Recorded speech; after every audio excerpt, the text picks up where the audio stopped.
तुमचं तुम्ही बघा, बोला. व्हिडिओ जो आपण ट्विट केला होता तो मार्क्स केलेला व्हिडिओ आहे असं म्हणताय संजय शिरसाटांचा आणि त्याबद्दल आपल्यावर अब्रुलुस्नाचा दावा देखील. त्याच्यावरती विधानसभेत त्याने उद्या वक्तव्य करू द्या. व्हिडिओ मॉर्फ केलाय की काय केलंय हे फॉरेन्सिक लॅब ठरवेल ना. हे फॉरेन्सिक लॅब ठरवतं. फॉरेन्सिक लॅब जी असते ती ठरवते काय आहे ते. आणि तो व्हिडिओ का आम्ही काढला, ओरिजिनल पण आहे आणि व्हायरल सुद्धा आहे. बघा, त्याच्यावरती आता चर्चा करण्यापेक्षा मी मुख्यमंत्री फडणवीस यांना एक आवाहन करेन. शिंदे गटाचे जे भ्रष्ट मंत्री आहेत संजय राठोड यांच्यावरती भ्रष्टाचाराचा आरोप परिणय फुके यांनीच केलेले आहे. भाजपचे मंत्री, भाजपचे नेते, त्यानंतर संदीपान भुमरे 150 कोटी काय 150 एकर जमीन 150 कोटीची जमीन ड्रायव्हरच्या नाव. मला पण त्याच्या ड्रायव्हर व्हायला आवडेल. अशा अनेक लोक मला सांगतात आम्हाला त्यांचा ड्रायव्हर करा गरिबी हटवण्यासाठी. त्यानंतर कालचे महाशय, अशा अनेक जे मंत्र्यांचे जे घोटाळे समोर आलेले आहेत त्यांची एकत्रित SIT नेमली पाहिजे. एकत्रित क्लस्टर पद्धतीने, जसे एकत्र डेव्हलपमेंट करतात ना, हां, तसं क्लस्टर चौकशी यांची केली पाहिजे.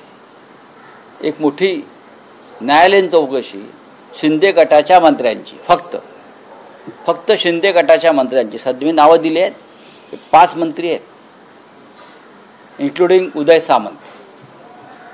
सर, काल मुख्यमंत्री आणि उपमुख्यमंत्री दोघांनी देखील पुणे मिसिंग लिंकची पाहणी केली. त्यामुळे त्यांनी एका गोष्टीचा पुनरुच्चार केला की 2.5 वर्षांचा काळ ज्यावेळी उद्धव ठाकरेंचं सरकार होतं त्यावेळी प्रत्येक प्रकल्पाला स्थगिती दिली गेली, प्रत्येक प्रकल्प रुग्ण झाला. आता मात्र आम्ही पुन्हा या प्रकल्पाला स्थगिती हटवलेली आहे आणि तुरंत आमचा. असं कोण म्हणतंय?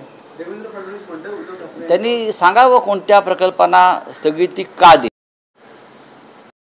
पण आज जर उद्धव ठाकरे मुख्यमंत्री असते तर त्यांनी धारावीतल्या भ्रष्ट प्रकल्पाला अडाणीच्या नक्कीच स्थगिती दिली असते. जिथे भ्रष्टाचार आहे, जिथे अनागोंदी आहे, तिथे स्थगिती द्यावीच लागते. का देऊ नये? मी म्हणते आज जर उद्धव ठाकरे या राज्याचे मुख्यमंत्री असते तर धारावीच्या निमित्तानं मुंबईमध्ये जो भूखंडाचा घोटाळा सुरू आहे बरं का, त्या प्रकल्पाला नक्कीच आम्ही त्यांना स्थगिती द्यावी अशी मागणी केली असते आणि त्याने ती दिली असते. देवेंद्र फडणवीस बरोबर बोलत आहेत. भ्रष्टाचाराला मुक्त रान देणारे जे प्रकल्प होते त्याला आम्ही नक्कीच स्थगिती दिली असते. आता काय शक्तीपीठ रस्ता आहे त्यालाही स्थगिती दिली असते. हा रस्ता कशा करताय? हा रस्ता महाराष्ट्राच्या हितासाठी नाही आहे, हे लक्षात घ्या. हा रस्ता सुद्धा अडाणीसाठीच आहे. इंटरनॅशनल एअरपोर्ट सुद्धा अडाणीसाठीच बनतोय, पण तुम्ही लक्षात घ्या हा सुद्धा अडाणीसाठीच बनतोय. प्रत्येक प्रकल्प या महाराष्ट्रातला देशातला जर अडाणीसाठी बनत असेल तर मला असं वाटतं अशा प्रकल्पांना स्थगिती देणं गरजेचं आहे. सर, मराठीचा मुद्दा आहे. ऍक्टर भरपूर पवन कल्याणचं म्हणतोय की मुंबईमध्ये